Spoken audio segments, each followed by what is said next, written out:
Hi, welcome to the SOCA1010 lecture for this week, in week 4. This is about class and inequality. So what I'm going to do in this lecture, rather than replicate a 2-hour lecture face-to-face, I'm going to split it up into some sections. I'm going to begin by talking about, very broadly, about class, and then more about what inequality is. And then that'll be the first part of the lecture. In the second video, I'll be talking specifically about sociological theories of class, and talking about some of the foundational work of Marx and Weber. And then in the third video, I'll be looking at the work of Pierre Bourdieu, and then talking a little bit about other aspects of class that relate to gender, and some new ideas that incorporate notions of globalization. So that's the broad outline of the lecture this week, and I'm breaking it up into 3 different videos. Also in the lecture, I'll be getting you to press pause on this recording and going to watch some other little videos as well. So all the links are in the lecture notes, so it's a good idea to have the PowerPoint open when you watch this as well, so you can then click on those hyperlinks and have a look at those videos as we go. I'll be asking you to watch the Marx and Weber videos that are on the screen at the moment.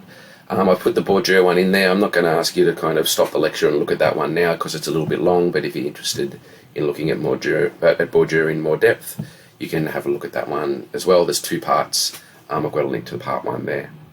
So just bear that in mind, that there'll be times where I'm asking you to stop the actual lecture recording, go and click on those videos to watch. I can't actually play those videos within the lecture recording itself due to copyright and things like that. Okay, so the idea of class itself is a really foundational sociological concept. And it's a term that's one of those terms that's used in kind of mainstream society, often in different ways than we will use it in sociology.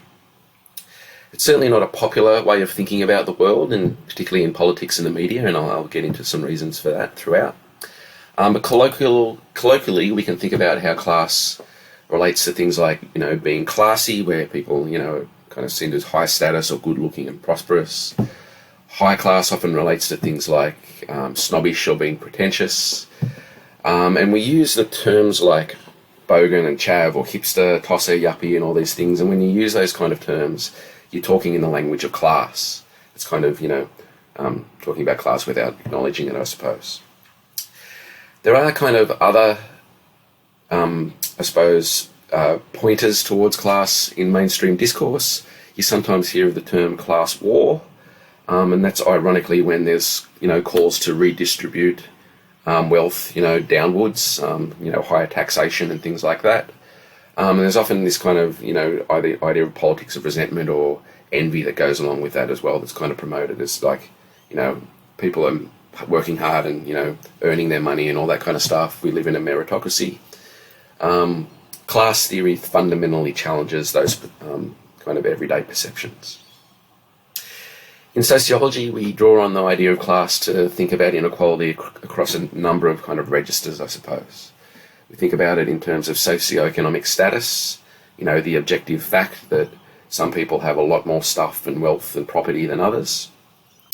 We think about it in terms of culture, particularly in the way how status is attached to class systems, where some professions, white-collar work, for instance, is seen as being more valuable than blue-collar work, more higher status, better, and all that kind of thing. And we also talk about it through the symbolic, and this particularly relates to things like tastes and values and morals and ethics, and how particularly middle-class tastes, values, moral and ethics are the ones that are deemed as normal, and the ones that everyone has to live up to. And the others are kind of, vulgar or uncool or whatever. So I'll go into a little bit about that when I talk about Bourdieu later on. So class is not just about the economic, it's about these broader understandings as well, cultures and symbols. And class is not just about disadvantaged. We don't just study kind of inequality in terms of who has less. Increasingly today, we look at kind of privilege as a form of class advantage, I suppose, and how, being from particular places, having particular skin colours, going to the particular schools, having, wealthy parents and all this kind of stuff, endows people with a certain advantage in life, increases opportunities and life chances and things like that. So class is certainly not a popular concept in Australia. Australia historically has seen itself as the land of the fair go. It's kind of seen itself as egalitarian. This largely relates back to, previous centuries, particularly around the gold rushes, where Australia was seen as kind of a working class paradise. And it was certainly the case then that people, with relatively no skills could come to Australia and, earn a fortune or at least do quite well for themselves, particularly if they were white, and not so much if they were from other countries. But even today we still have this, notion that we're the country of the fair go, that Australia is egalitarian, even though we're one of the most unequal societies in the world. Class also fundamentally challenges the very idea of meritocracy. Meritocracy here being that if you work hard enough and you're particularly talented, that you'll rise to the top, and if you don't work that hard and you're not that talented, you won't do so well. Now, while that's kind of true in some respects, what class analysis shows is that people, from certain backgrounds that go to certain schools that again have, wealthy or more privileged parents, are much more likely to have the key skills or the kind of sense of what's normal to be able to kind of do well in a meritocracy. And again, I'll unpack that more when we look at the education system. So when it comes to analysing class, it's rarely mentioned in politics, except kind of as a way to kind of to argue against redistribution of wealth sometimes. There's a kind of constant promotion in politics in particular that we live in a classless society. There's even a kind of institutional resistance, to collect statistics based on class. They tend to be based on things like postcodes and locations or even towns or whatever. But like postcode studies in particular aren't a great way of measuring class. Within the same postcodes there's often huge disparities of wealth. Merriweather in Newcastle being a good example, where there's both, public housing and, $5 million mansions. So yeah, one of the few ways that class tends to be mentioned in the public realm is through this idea of class war, where there's this undeserving, lazy poor are exploiting the kind of deserved, hard-working people. Class analysis kind of, again, fundamentally challenges that point of view. So I'm talking a lot in this first half of the lecture about notions of equality and inequality. So there's different definitions of that. These things relate to kinds of, philosophies and political theories around freedoms and different ways of understanding those kind of things, positive and negative freedoms. In terms of inequality, in terms of formal equality, the idea is that people must be treated in exactly the same manner at all times. The notion of substantive equality means that equal treatment may involve removal of barriers for some groups for them to be able to be treated equally, forms of positive discrimination, for instance. And when we talk about financial inequalities, there's different ways of measuring that I'll go into throughout this part of the lecture, with the kind of different ways that we measure or define wealth and income.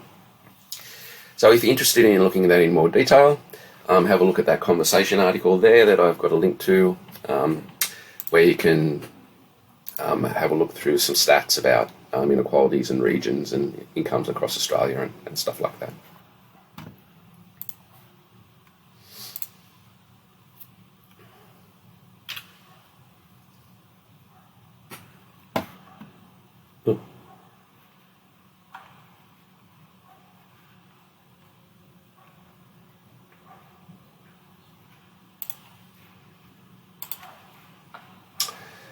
Okay, so before I start kind of going into theories of class is essentially a conceptual way of thinking about inequality and what it means and what the relations are and who benefits. I want to talk a little bit about inequality, and particularly going to begin with talking about material inequality and economic inequality. So inequality in wealth refers to the total assets owned by an individual minus any debts they owe. Basically, we think about wealth, I suppose, in terms of, what's in our bank account, the house we own, the cars we own, all the stuff we have, minus what we have left on a mortgage or, car loan or whatever, or credit card debts and things like that. So wealth can be also really difficult to measure because rich people in particular are really good at hiding it. So again, there's another link there to various stats through the ABS to have a look at some statistics about inequality and wealth dissemination there. But I've got some other graphs that I'll go into in detail here. But yeah, one of the things when it comes to measuring wealth is that we know that much wealth is actually hidden. And the more money you have, the easier this becomes because you have the money to be able to pay to hide your money. There's a whole industry around doing this stuff. So in 2005, again, this is 15 years ago, so the likelihood of that number being much bigger now much bigger now. It was $11.5 trillion worth of wealth held in offshore bank accounts. Back in 2005, that was about a quarter of all wealth. So that's an estimate, obviously. But it's the idea here that a quarter of global wealth is held in accounts in tax havens, so it's not generating any further benefit for the economy other than earning interest for the individuals that own it. And the leaking of the Panama Papers about 5 years ago was a really good example of this, where there was a whole bunch of kind of very corrupt practices exposed in terms of how wealth is hidden.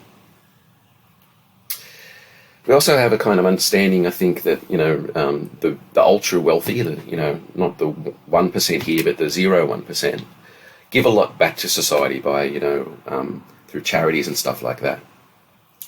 But again, this tends to be massively overrepresented in the media in terms of the way these things are displayed, and I think our understanding of it is distorted because of it.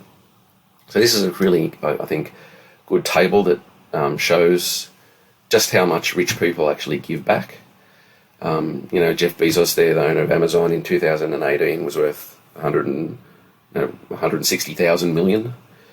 He gave $131 million to charities or whatever, which is obviously sounds like a lot of money, but it was 0.1% of his wealth. So that's the equivalent of me giving $100 to charity in a year. So in terms of the actual percentage of what people earn, we get lots of representations of Bill Gates doing stuff in Africa or whatever, but really in terms of the actual percentage of their wealth, it's quite small. And certainly if those people actually paid their taxes and didn't, make huge effort to avoid paying tax, there'd be a much wider benefit to societies. There's also, in Australia and in the Western world in particular, people tend to overestimate what they think the average person in their society earns. I think this table is a really good way of thinking about that and showing the different ways that it's measured. Because when this stuff is discussed in the media and when you hear politicians and experts talk about this stuff, they're often talking about different things. So when they say the average earner, they might be talking about a taxpayer, a worker, an adult, a household, or households adjusted for size. And this becomes quite an easy way to fudge things, I suppose, to make things look better or worse than they actually are. So I think this table does a really good job of expressing what the average is. I think, the studies done about this tend to point out that I think Australians estimate about 20,000 more what the average actually is in those categories. You can see here that, the typical Australian makes $45,000, but the average is 61. And that's because those with really high incomes distort what the average is. And so you can see that table sets that out quite well. So I won't go into that in too much detail. You can have a look at that yourself. But generally, the average is an average. So while Australia's average full-time salary is $82,000, the median is only 55, which means that 50% of Australians earn less than $55,000. So having a kind of basic understanding of stats, but also like that previous table, the different categories being used, is really helpful for thinking about how inequality is distributed. I read a really interesting book last year about the kind of social psychology of inequality called The Broken Ladder. It was largely based on studies in the US. But I found this graph quite interesting to kind of think about this stuff in terms of the huge amount of inequality that currently exists.